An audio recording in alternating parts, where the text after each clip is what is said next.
Hi friends, welcome to my channel. ఈరోజు morning నేనైతే బీరకాయ కూర చేశాను. బీరకాయ కూర చేసిన తర్వాత బీరకాయ తొక్కలు బిలబిలామని నా వైపు చూస్తుంటే, సరే వీటిని మాత్రం ఎందుకు వేస్ట్ చేయడం అని చెప్పి బీరకాయ తొక్కలతో పచ్చడి అయితే చేశాను.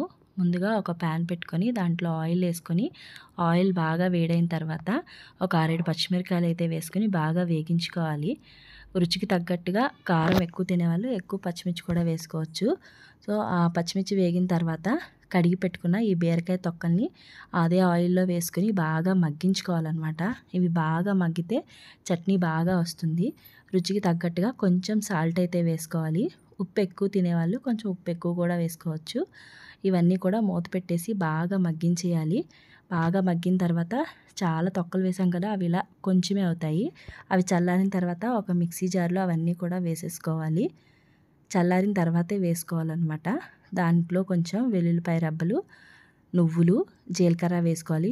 నువ్వులు వేసుకుంటే చాలా టేస్టీగా ఉంటుంది పచ్చడి. ఆ నువ్వులు నోటి తగులుతూ ఉంటాయి కదా, సో టేస్ట్ అయితే బాగుంటుంది. అవన్నీ కూడా జార్లో వేసేసుకుని మంచిగా బరకగా పచ్చడిని అయితే ఆడించేసుకోవాలి. ఈ ఆడించుకున్న పచ్చడి మనం దోశల్లోకి అన్నిట్లోకి తినచ్చు. పచ్చడి మిక్సీ ఆడించుకున్న తర్వాత కొంచెం పోపు దినుసులు ఆయిల్లో వేసుకుని వేగించుకోవాలి బాగా. అవి కొంచెం వేగిన తర్వాత మనం గ్రైండ్ చేసుకున్న పచ్చడి ఆ పోపుల్లో వేసేసుకుని ఒక 1-2 మినిట్స్ అయితే నూనెలోనే వేగించుకోవాలి లో ఫ్లేమ్లో పెట్టుకొని. వేడిగా మంచి దోశల్లో కానీ రైస్లో కానీ వేసుకుంటే చాలా టేస్టీగా ఉంటుంది ఈ బీరకాయ తొక్కల పచ్చడి. ఒకసారి మీరు కూడా ట్రై చేయండి. నచ్చితే లైక్ చేయండి, షేర్ చేయండి, కమెంట్ చేయండి.